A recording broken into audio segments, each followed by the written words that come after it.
Corey Brunish with a look at the movies. Annie Potts, who made her mark in Ghostbusters as the secretary for the fledgling Ghostbuster Company, has a new, more eccentric role in John Hughes' latest production, Pretty in Pink. Recently in Los Angeles, I talked with Potts about her role and her future. I picked you out of Ghostbusters. I said to myself, this girl will go far. Did you have that feeling too? Well, I had had this wish long before Ghostbusters, but all I can say is from your lips to God's ears. But you had been acting for a while by then. Oh yeah, I mean I've been around and around. I've been acting since I was about 13. Of course, that was in rural Kentucky, which didn't do me much good. But I've been out here for 12 years, and this is about I think it's my 9th film. I'm not sure. How would you describe your character in this film? Oh, I don't think there's any describing her at all. She's sort of like an old hippie with a heart of gold. Did you say that you went to your prom? Yeah, sure. Was it terrible? It was the worst. But it's supposed to be, you know? I mean, but you have to go, right? Well, you don't have to. I mean, it's not a requirement. I have this girlfriend who didn't go to hers, and every once in a while she gets this really terrible feeling, you know, like something is missing. She checks her purse, you know, she checks her keys, she counts her kids, she goes crazy, and then she realizes that nothing is missing. She decided it was side effects from skipping the prom. Everybody's a little damaged in this film, you know. Everybody has little chinks taken out of their heart, but they go on and and are cheerful about it, and that's sort of what she is. She's also real eccentric. Why do you think it is that we're attracted to the more eccentric characters in this film?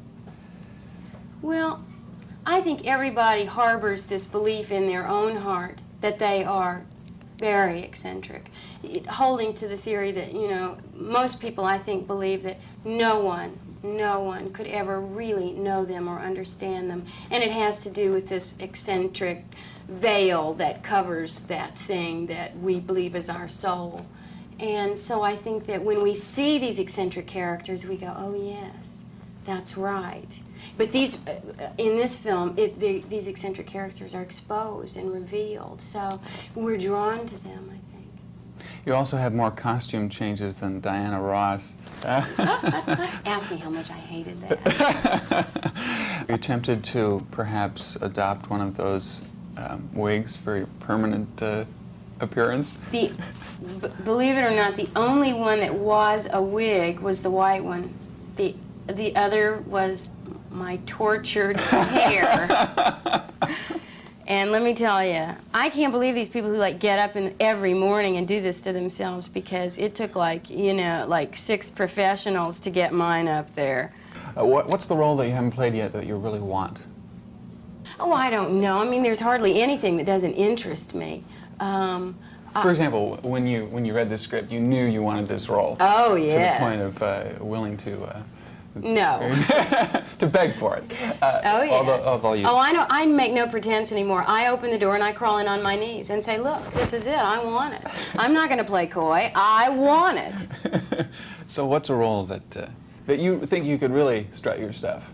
Well, I mean, it would be really wonderful to play like a grown-up romantic lead. That would be nice.